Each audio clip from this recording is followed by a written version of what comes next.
Целый год мы прожили в Варшаве в арендованной трехкомнатной квартире, которая стоит в месяц 4500, и у нас 1000 еще чинша. Помимо этого, как и в каждой семье, еще много запланированных трат.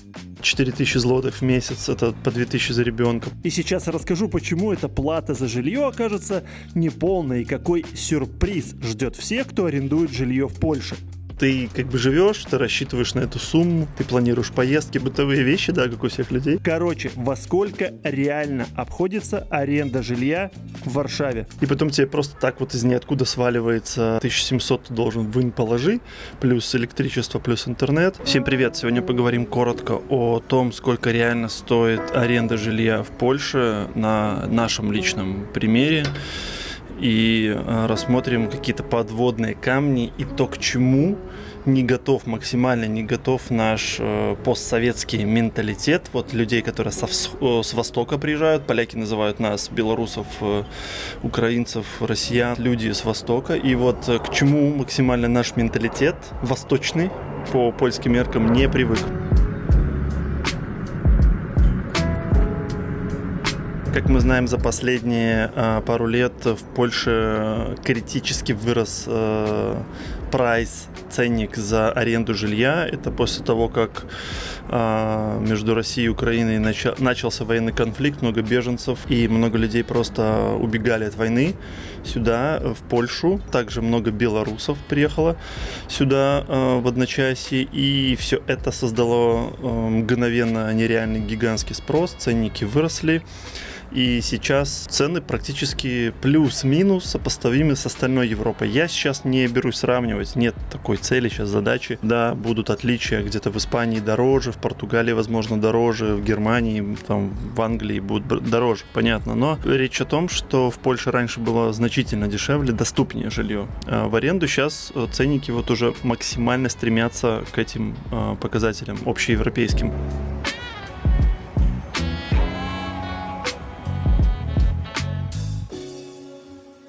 Как в Польше устроена вот эта арендная плата?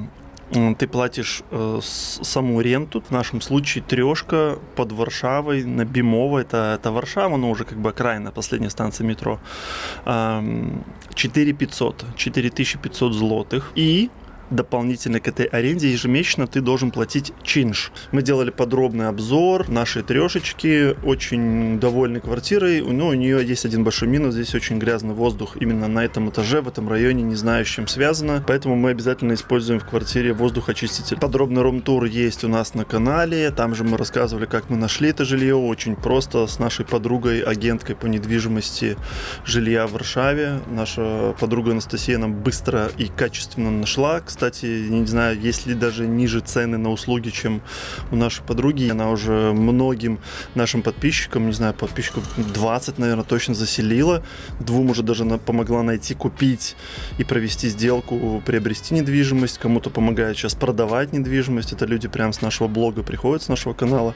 Потому что по сарафанному радио самые лучшие рекомендации, это точно за этого человека мы можем ручаться. Это очень порядочный, надежный человек, хороший специалист. Вот, говорит по-польски, сама она из Беларуси, естественно, владеет нашими языками. Поэтому, если кому нужно, обращайтесь, ссылка в описании. Чинш, будем говорить грубо, это что-то вроде оплата за коммуналку, но не фактическая, а усредненная. То есть ты платишь как бы ежемесячно какой-то средний чек. Так у них принята такая общепольская система. Если что-то говорю не так, то специалисты, конечно же, в комментариях придут, поправят. Но это что такое усредненный чек за коммуналку, который составляется, исходя из последних пару месяцев платежей. И вот так вот неподготовленная ментальность наша воспринимает вот эту арендную плату, что ты платишь, допустим, 4500, и у нас 1000 еще чинша. Ты приплюсовываешь и получаешь 5500 в месяц, да? 5500 за квартиру, все, ты держишь это в голове. Конечно, еще забыл сказать, что при заселении вам обязательно нужно будет заплатить залог в размере минимально 1 месячной ренты. То есть в нашем случае мы заплатили 4500, там 5000 нам указали. Но очень часто в Польше требуют залог в размере 2 месяцев ренты. Поэтому для первого платежа вам нужно быть максимально финансово подготовленным, чтобы отдать еще на залог 2-3 тысяч евро. В зависимости от стоимости самого жилья. Но обычно В договорах прописывается еще, что дополнительно не включено в оплату электричество, интернет в нашем случае и, самое главное, нежданчики, прилетающие для наших людей, это перерасчеты полугодичные, то есть за полгода или раз в год, у кого как, но в основном где-то вот у нас, допустим, за полгода перерасчитывают хозяева вот этот чинш, который ты платишь, он вносится, но ты можешь перерасходовать, недорасходовать, ну, как бы теоретически, но, как правило, ты перерасходуешь. И потом это все перерасчитывается и докидывается тебе сумма, которую ты еще переиспользовал. У нас в договоре, получается, электричество не включено, интернет не включен, и вода входит в этот чинш. И вот ты живешь себе, платишь себе эту арендную плату, держишь все это в голове, рассчитываешь на это.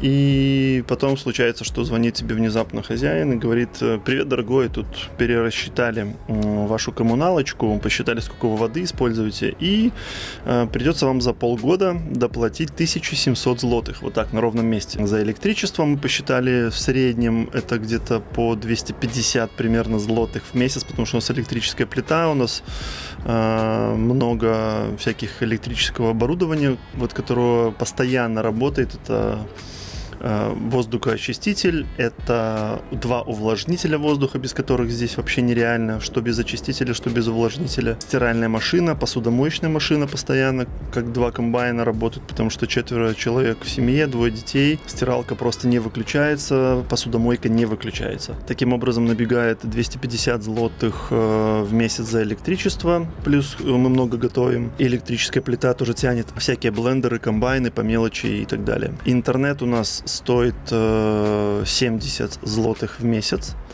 Это такой среднескоростной. Это не супер пушка, пуля, но и не тормоз, так как мы работаем из дому. Интернет нам важен, но нам не нужен, для наших целей не нужен супер-мега скоростной. И мы телек не подключаем, потому что если Netflix подключишь, там и пропадешь. Мы стараемся что-то точечно там скачивать, покупать выборочно, чтобы не тонуть в этом, не залипать, короче. А с водой такая история, что вы используете, и потом вам приходит перерасчет. Но касательно количества использования воды, не могу сказать, что мы прямо супер экономили там и запрещали детям не мыться в ванной, но все равно я об этом думал, и давайте хотя бы, не знаю, там, не каждый день.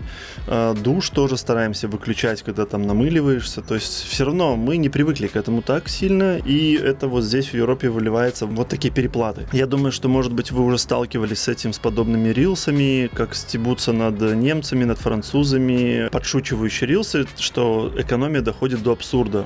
Потому что отопление, обогрев, вода, что там просто каждую капельку высчитывают. И ты понимаешь, почему. Ты как бы живешь, ты рассчитываешь на эту сумму. У нас там оплата садика 4000 злотых в месяц. Это по 2000 за ребенка платный сад. Сама аренда. Ты планируешь поездки, планируешь там зимние шины, летние шины. Ну, обычные бытовые вещи, да, как у всех людей. И потом тебе просто так вот из ниоткуда сваливается 1700 ты должен вынь положи. Плюс электричество, плюс интернет. А еще лично нам повезло, что у нас хозяева не потребовали дополнительную плату за парковочное место, потому что в 80% случаев парковочное место тоже требует дополнительной оплаты.